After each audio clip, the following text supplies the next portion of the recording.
Okay. We do want to a degree, have the Noahide situation formulated and formalized through the chief rabbin of Israel. And the reason for that is because, you don't know. People can come along. Guy could say something. Guy comes along, say, hey, I'm a rabbi, and this is what I think. Okay, well, it's like, and people can say what they want to say, So, like, you have to really make sure that we have people that are properly from the source, proper rabbis. What's that? From the source. From the source, yeah.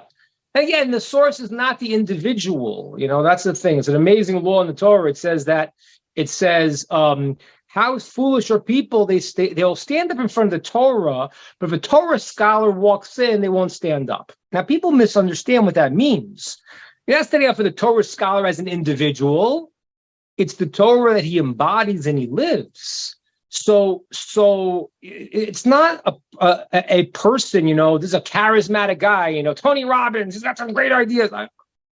If I come out on my 7 Mindsets personal growth program that you say to me, Rabbi, you said nothing new of your own, I'll be thrilled. Right. And Rabbi, can I just say something? Because this is really important. Yeah.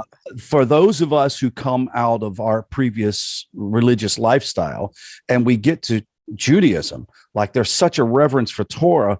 Like in our group, when a teacher would come, we would stand in the group, right? And just wait until somebody come in. And it wasn't about that we thought he was some idol or, whatever. It's the fact that within him is a repository of information about a book that we revere, that we should stand up in front of the Torah, right? Right. Exactly. So that's the whole, we're standing up for the Torah in that rabbi. And so I really appreciate you saying that. Right. That is the law. That is the law. That's what we do because, but again, it's look, and just explain it because, like, it's worth it. We have some great, there's so many great sages of Israel that you guys never see. You're stuck with me. I'm sorry. It's like I don't mean that with false humility. I mean the sense that like the greatest of the great, it's like they're in their world, and what it is that we have, thank God, the people who are embodying and living the Torah and the great sages.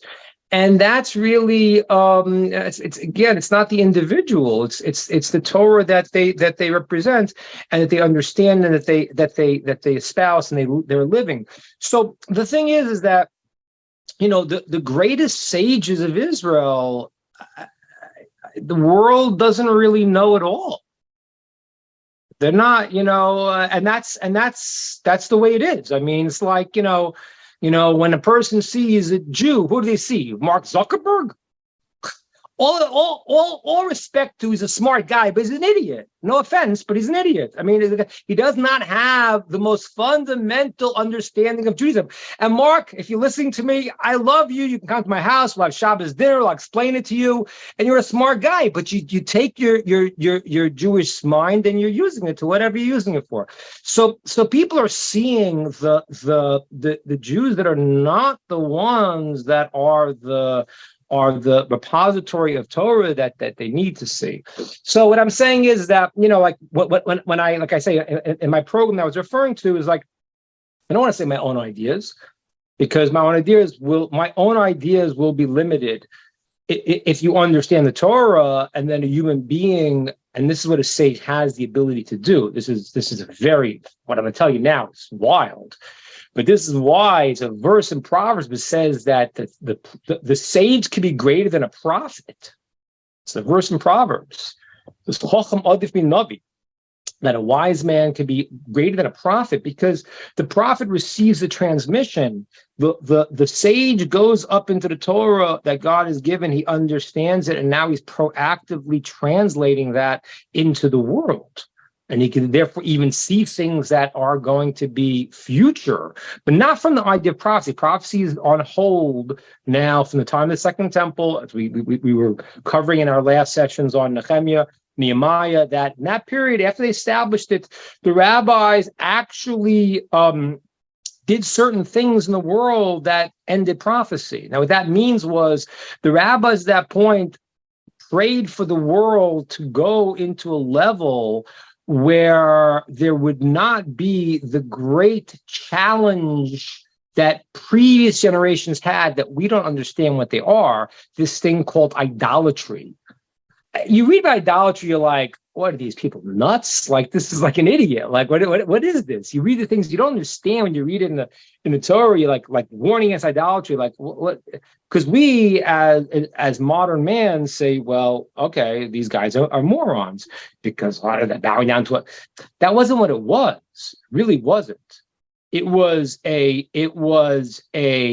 If you could imagine, I guess the best way to explain it to you is what they'll call today, maybe black magic or something like that. Somebody who could hook into some spiritual system, not a holy one, but actually produce things in the world through this occult.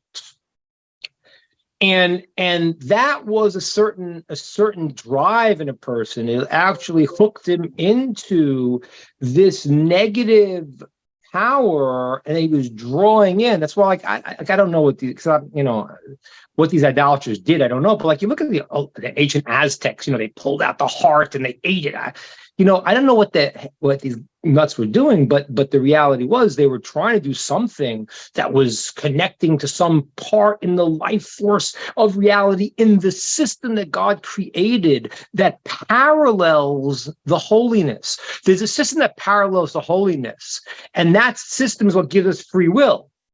Because if there was only a system of holiness, then what would happen is then a person would do what was right, and that's wonderful. But then there would not be any free will in this world to actually choose ourselves and develop ourselves as God wanted us to. So he created a system of purity and a counter system that parallels it.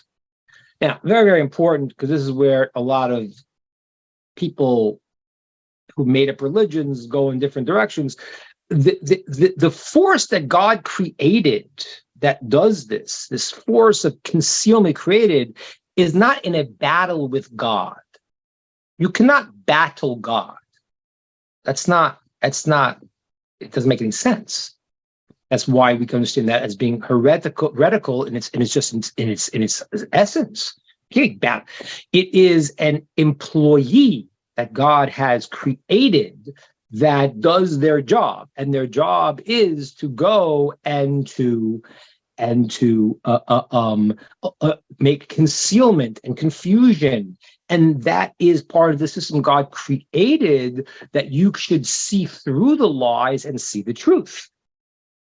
I'll give you the example. The example is what's brought in the mystical writings, but I need to share it because it's a fundamental example, and I think I can share this with you because it underscores the incredible mistake that people have on this concept, which is, the example is, imagine that the king wanted a test at his son. He had a beloved, someone to test his son. So imagine he hires a harlot and pays her to go and to try to tempt the son to do the wrong thing. Now, when she's trying to tempt the son, the whole time she's hoping the son's going to say no. Why? Because she works for the king. She's not an independent contractor. She works for the king.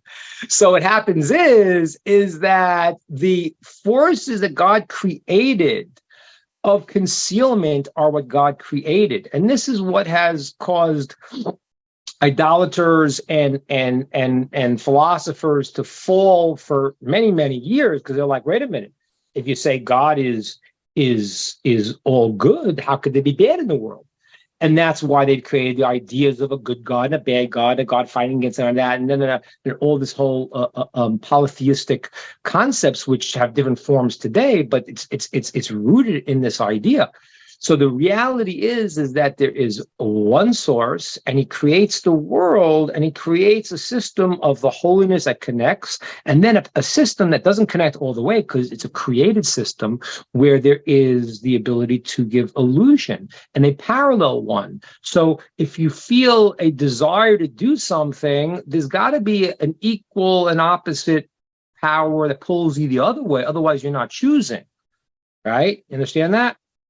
That makes sense. And first, so example, if I like, I don't know, if let's say I have, let's say, a powerful ambition. Okay, so one guy, that ambition is now to get power, control, be the star in Hollywood, to be the cutthroat, whatever he is. Another one's ambition is to go and to make the world a better place, to do what's good. But they have to be pulling you in different ways. If everyone's ambition was, I want to be pure, righteous, and really pure and save the world, great, then wonderful. But then you wouldn't have a challenge. Your challenge is this, because the ambition that starts to pull you also pulls you to my this and that, and I'll be Taylor Swift, and they'll stand up and they'll scream for me. So like, and everyone loves that. I have a friend, his name is David Kaplan. He did this thing. It was incredibly deep what he did one time. He was teaching. We used to have a program in Israel training rabbis, and he taught for me. And he did the following. He said, "I want to volunteer." He took the volunteer. He said, "Okay, I want you to step outside now for a couple of minutes. We'll tell you when you can come in." Volunteer steps outside. He says, okay, when the guy comes back in, I want everyone to start clapping and keep clapping and clap loud. And then I want you to actually stand up with a standing ovation. Okay? Now, he says to the guy, okay, come on in. Now, the guy is a smart guy. He's a rabbinic student. He knows that the crowd has been prepped to do something. He walks in and we start clapping. And he starts to smile. He smiles more. And we stand up and we're clapping, and he is ear to ear. Wait a minute. You knew that this was, this was a setup. What happened? Because every human being needs to be acknowledged. And it makes you feel great. So if there's a place in the person where that acknowledgement is going to be used properly, and a place where it can really make him go crazy, want to become, everyone's got to look at me and I need 24. And that's why the movie stars go nuts. So they go crazy, because at a certain point it's like, there's not enough. It's like, yes, we just idolize you. You walk in the room and we just think you're the greatest. So then it's like a drug. There's no end to it. So everything has this parallelism. Idolatry was a very strong power. It was the power to connect to something beyond. But that power was not from the side of holiness. It says that in the second temple, the rabbis removed that. They prayed and they removed that power. But when they did that, the fire got turned down and everything went to another lower level.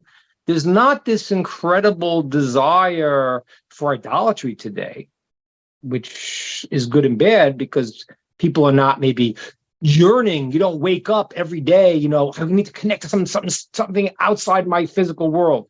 You wake up and you want to go and you're on Facebook and you're in the slow doldrums of reality. So, but what happened was, by removing that challenge for a person, they also ushered in the period of time where there would not be the direct connection of prophecy. So there is no prophecy from the time of the Second Temple. After the beginning, and this is what we've been learning recently, from the time of Nehemiah, in the very beginning was prophecy. The final prophets are that time. Nehemiah, Ezra, Haggai, Zechariah, Malachi.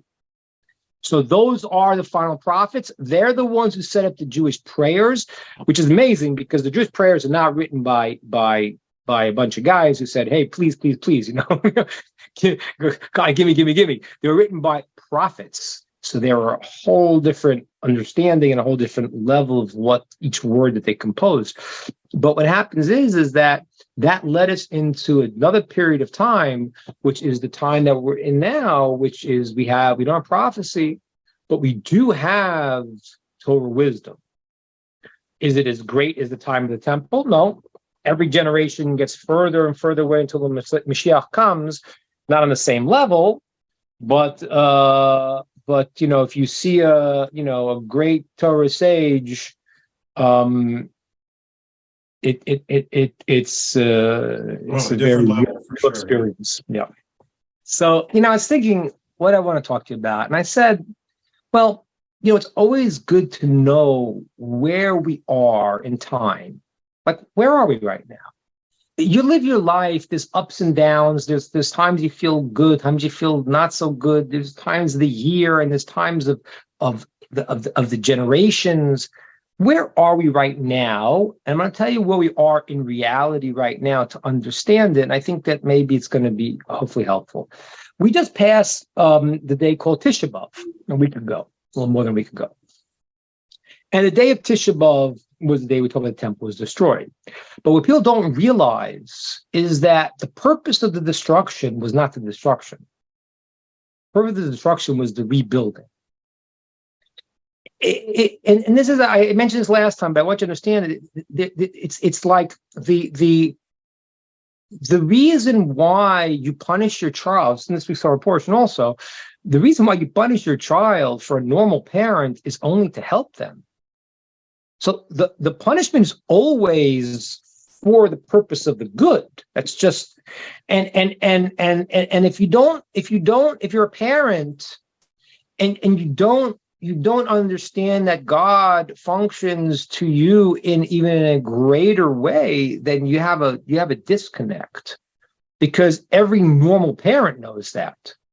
So if God is the source of all that is and created us, and therefore we are coming from God, so he is certainly the ultimate and the compassionate parent. The parent that is created in this world is for you to understand a little bit how God relates to us.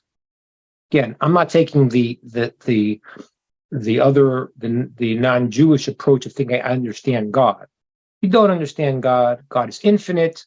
And this is where you get the dangers with the people. God really loves me. He's my best friend. Okay, fine. Yeah, but you don't understand. God is beyond. You can't. There's no words. But we do understand how God relates to us and how he created the world. And he gave us parents. Why did he give us parents? Why couldn't we just all be born without parents? Why is of the 10 Commandments, the 5 on one side is between man and God, the 5 on the other side is between man and his fellow man, right? Don't kill, right? Don't commit adultery, don't steal, bear false witness, don't be jealous. That's the 5 on the left side between man and his fellow man. And the other side is between man and God. I am your God, no other gods. I'm your God, what? No other gods. Okay, don't say God's name in vain. Remember, God created the world in 7 days, and that's the Sabbath. And then the 5th one, all of a sudden, is honor your parents. But what? How'd that get there? And when I was a kid, they used to have, they don't have it today, but they used to have, postcards, and you had these postcards you would send to your parents or something like that when you were in camp. And then you would start out like big letters, "Dear Mom," and then you start, and then you realize you have no room left in the postcard. Then you write in small letters, "Please send me candy," whatever. Right? But you ran out of space, so you gotta shove it in. I don't understand. So God why is the 5th commandment there? At the end there, it doesn't seem to fit. A lot of deep answers. But one deep answer is that's the only way you could understand really a relationship to God. He put in the system that you will have parents and you will be a parent. And as a parent, then you could understand what it means to love a child. It's so backwards the way people think. It's that God put the system in so you could understand the deeper relationships. Very, very deep. What I just told you. Now it's from one of the Hasidic masters to spell this out, but it's very fundamental, right? It's like really. So and that's why. By the way, that's why when you want to, when you meet a person, who has a certain sense of difficulty in life, very often you can see in the parental relationship things didn't go smooth, whatever reason. Sometimes this, sometimes that, or didn't go smooth, and the person very often has a feeling towards his parents that he's not loved, they don't love him, and that very often gets transferred to how they see the entire world. You ever notice that? It's and therefore it doesn't mean everyone has to have a good relationship with their parents, because people have challenges sometimes, but you need to figure it out. You need to not transfer that to understanding Hashem, because if you transfer that and then you're seeing the world in a skewed way, you try to deal with your parents' situation. If you could fix it up, if the parents are not alive or they're not functional, or you're not functional to be able to work it out, you have to at least figure it out. What does this mean? How you understand your relationship to Hashem, God. So, be that as it may, so therefore, what we're talking about, in the time we're in, is the week after the 9th of Av.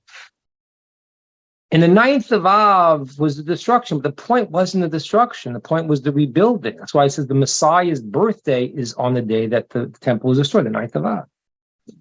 We're now going in, and there was a whole period of time with this, I don't know if you guys know this, but the Jews have 7 days of mourning, which really parallels the 7 days of the festivals. There's 7 days, it's a full week. And the destruction has a mourning period where it comes to a culmination. It's considered in the Talmud the happiest day of the year. People don't know about it. There's Tu B'Av. If you want, I'll probably put I gave a few classes on it. Some of my other students, and I'll put it on my if Rod, if we're gonna promote my my YouTube channel, I'll try to put that one up there. I haven't done that, but I'll do that. But the holiday is called Tu B'Av. It says the happiest day of the year. It's amazing. It's the day where the destruction now leads us up out of the 7 days of this mourning, to realize the knocking down wasn't to be down, it was to rebuild. And that's what's happening now.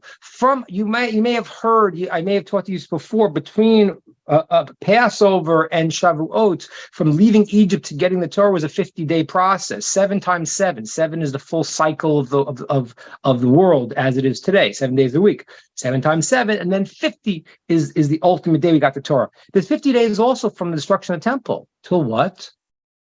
If you count 50 days from Tisha B'Av, you come to Rosh Hashanah. You come to the rebuilding of humanity. That's what it is. God's going to breathe life into humanity. Now, where is humanity today? So there's a question, but I don't think this person meant it as a question. But apparently, somebody told me today, because a friend of mine was interviewed on some news report. Apparently, a very wonderful actor, very good actor, made a very I don't know how to call this, a very problematic text, or whatever, I don't know what format he put it in, but said something like, if the Jews killed a dude named Jesus, what will they come to do to you? And have you guys seen that yet? You guys haven't seen this? Oh, so Jamie Foxx came out with such a statement. Really? I thought I was not the first guy to know this. I guess because my friend was interviewed by a news thing. So Jamie Foxx apparently said that question. That's what he wrote. He said, if this is what I'm quoting him, basically, I think, if the Jews killed a dude named Jesus, what do you think they're going to do to you? That's what he said. So I don't think he meant it as a question, but It's a statement, obviously. yeah, I don't think he was asking the rabbi, well, what do you think that? So, but I think I'll answer him because maybe he needs a good answer. So what will the Jews do to you? They will hopefully elevate the world to come to a place of clarity and goodness that the whole world can live by. That is what they will do for you. Now, Jamie needs to understand the Jews that don't know what they're doing, they're not doing that. They're building Hollywood so Jamie can, have a platform, and Facebook and whatever other the unsuccessful Jews are nice people, but not necessarily what we'll consider to be the goal of a Jew. But that is what the as I told you before, that's what the Jews do. The Jews are their goal is to be a light unto nations, to bring God into the world.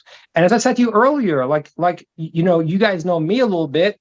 My Rabbi Scheinberg Zatzal, who was 106 when he passed away, was a holy man, and I shook when I looked at him. So you've never seen him. Jamie Foxx has certainly never seen him. But he's seen Hollywood, he's seen other Jews who have created many things, including the most Nobel Peace Prizes of any group, and blah, blah, blah, all that stuff, which is true. I mean, the medicines and but I'm not coming to brag about that. I actually, in my world, it's nice, but that's not something that I'm proud of, that the Jews invented the cell phone technology, all from Israel, and Einstein came up with the theory of relativity.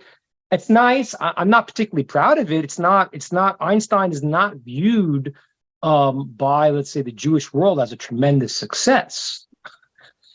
I mean, sounds like kind of crazy to say, and by the way, you should just know, Stephen, I see your jaws dropping here. I'm about to tell you, you're going to be even more flipped out. But I could actually show you the theory of relativity in a book written thousands of years ago. I can show it to you clearly. The Maharal Prague in the 1500s describes, he doesn't describe it scientifically, he doesn't give the mathematical calculation, but he describes how time is relative. And that is brought in more traditional sources going way back before that. The Big Bang, right, that what? The Big Bang was, that a Jewish person came up with that theory? Is that what you mean, Cheyenne?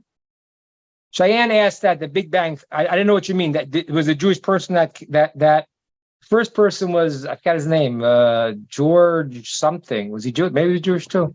I thought it was, sorry, I thought it was in a mystical text. Yeah. Well, the Big Bang, yeah. In other words, yes, there is a mystical text that a guy I know, Dr. Gerald Schroeder, uses a mystical text from Nachmanides, and he wants to line up with the Big Bang. But I'm a little bit wary to do that because science is always changing. I have a friend who was a rabbi, a very great rabbi, Rabbi David Gottlieb.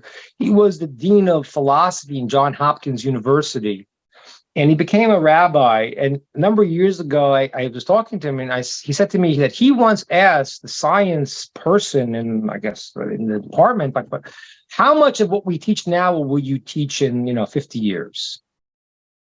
And he said, not a lot, you basics, but things change because science is changing.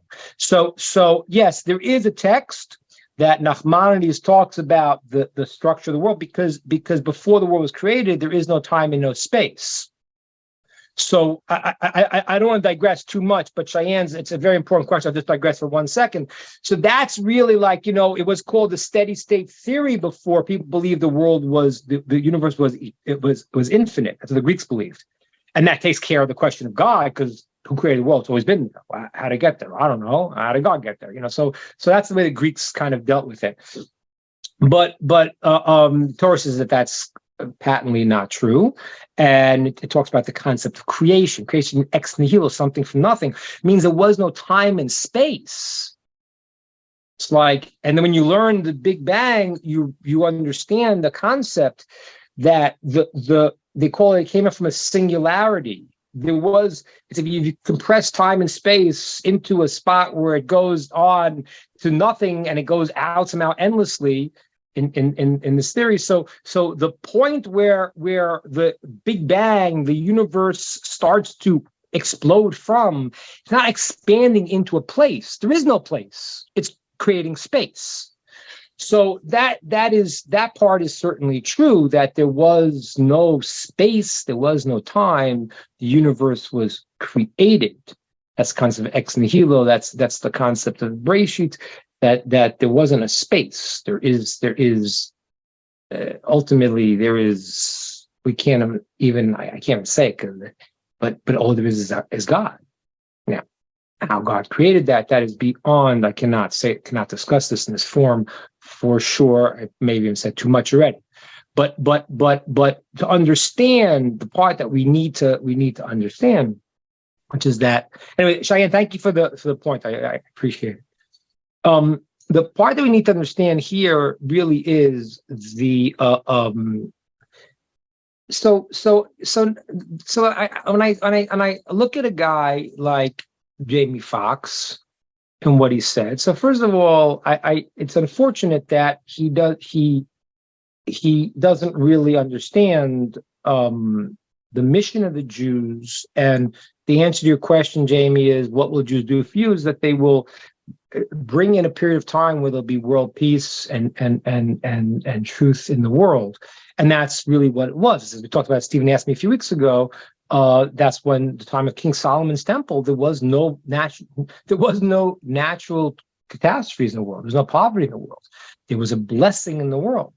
Now, nobody wants to understand that, but that was the reality, and that's where everything is going. Now, unfortunately, as I said to you, he may know Jews that are not part of that mission, because the Jews who are the central aspect of the Jewish nation, the sages and those that keep the Torah, are not the guys in Hollywood. Now, the guys in Hollywood, I mean, again, it's not. I think it's a bad thing personally. I think Hollywood's a disastrous thing. It's to me, it's a disgrace beyond a disgrace beyond a disgrace. But Jamie, he was pretty good in some of the movies, And so those Jews that created that thing, including many of the Nobel Peace Prizes and the cell phone, and the cell phone is a good example, a smartphone. So most of my kids will not own a smartphone. Most very religious Jews don't have a smartphone. Now, why is that? I do have a smartphone. Why do I have a smartphone?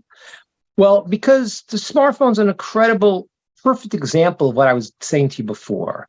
The smartphone can be used for incredible stuff, incredible good things. I can teach Torah. I can reach 7 billion people and tell them the truth now. It's amazing. I pull up on my phone sometimes. I pull up Hebrew texts. I have a few thousand books, thank God. But there are thousands of Torah books that you find them. I can go online and I can find them in like 5 minutes. I could download these. And how much bad stuff is there on your phone? Everybody knows that. That's why generally religious Jews, if they have a smartphone, have a filter on it to prevent them from accidentally falling into something that's nasty.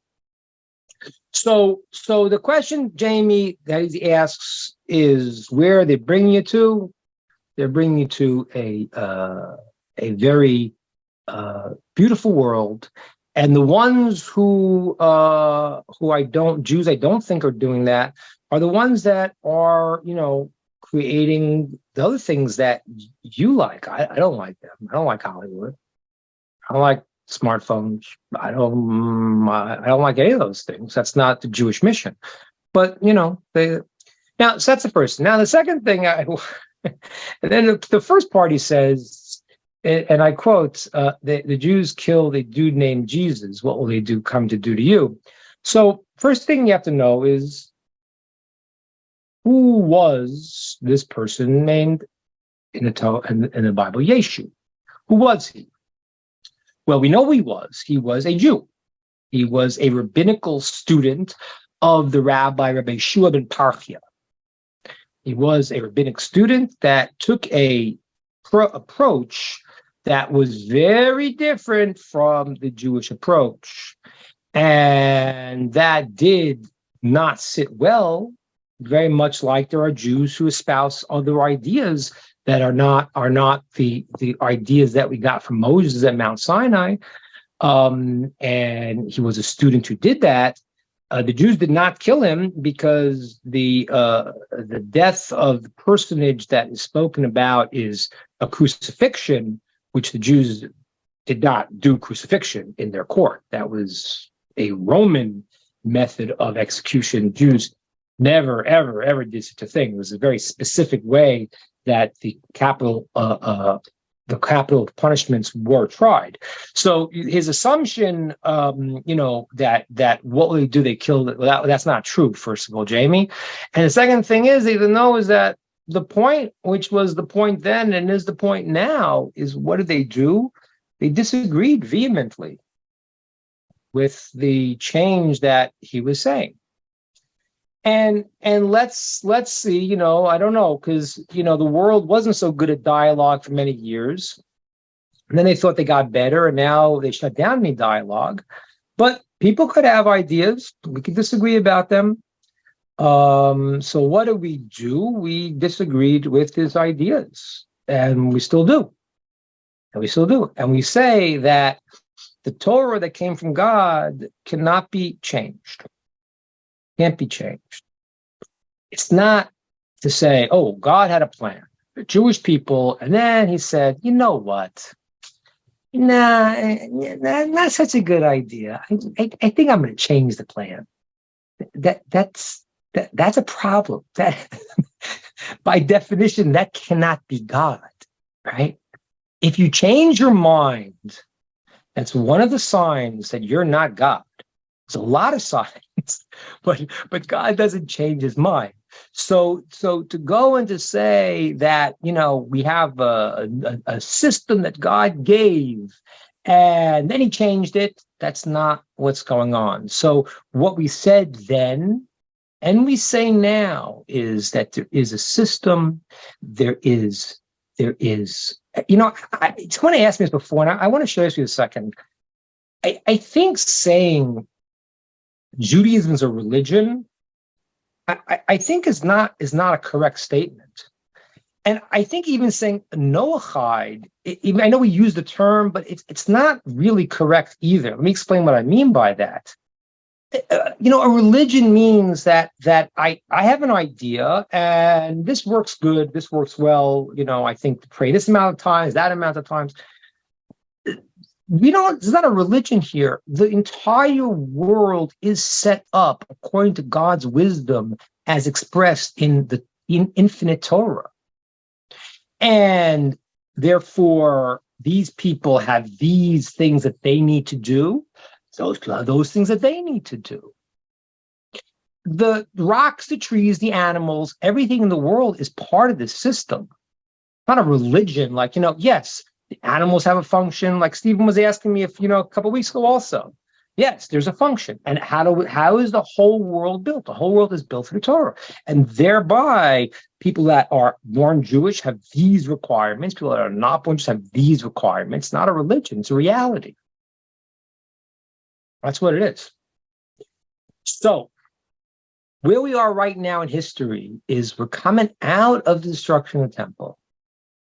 We're now building up to mankind again. Rosh Hashanah is coming. Rosh Hashanah is going to be here soon. Day of the formation of humanity.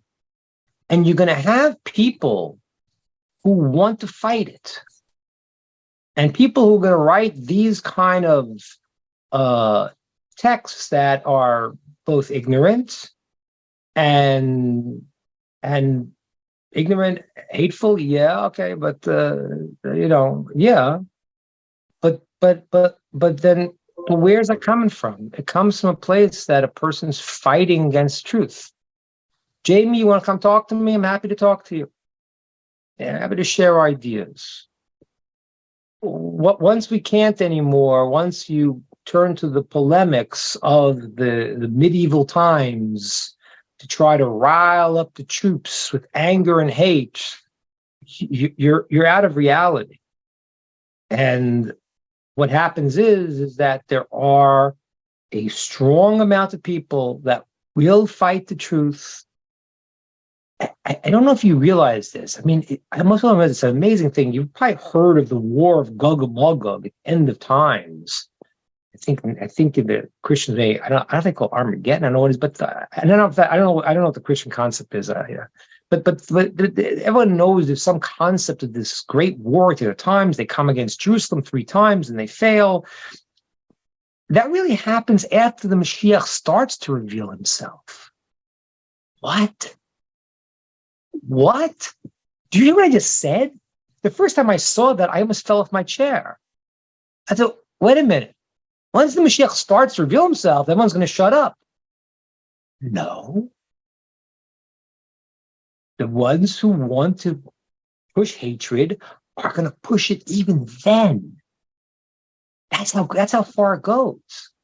And that's why, like, if you want to, you have to know who to talk to. It's like the people who are full of hate, like, there's no point in talking to them. Because there is no rationale. That's not what we're talking about. We're talking about we are, and I hate to say it. I hate to say it because I don't want to believe this about anyone. I really don't. But there are people that hate good. People that hate truth. And where we are now is we're talking to people who are fanning the flames of goodness in themselves and saying, I don't want to fight good. I want to be part of good. That's where we are right now. Everyone needs to pick a side. Do I want to be on the side of wanting good, or am I going to be one of these haters that wants to just do anything? Even when the Mashiach reveals himself, that's when you still want to go fight? How could it be? How could it be? So, Jamie, I hope you get your act together. You're a good actor. And I liked you in that movie with the homeless person musician. You were very good there, but you got to both learn your information and understand the truth. And I believe people have good in them, and that can be pulled out. Those who refuse, those refuse. I'm very hopeful that's a very, very small amount. That's what we call a Molech.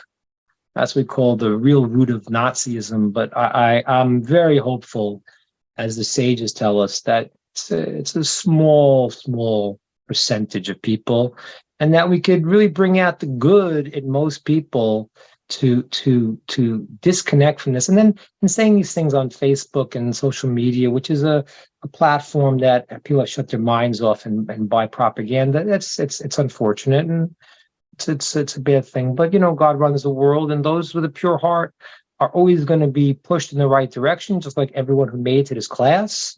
And I thank God for directing all of us in a path to be part of the revelation of goodness and brotherhood in the world again.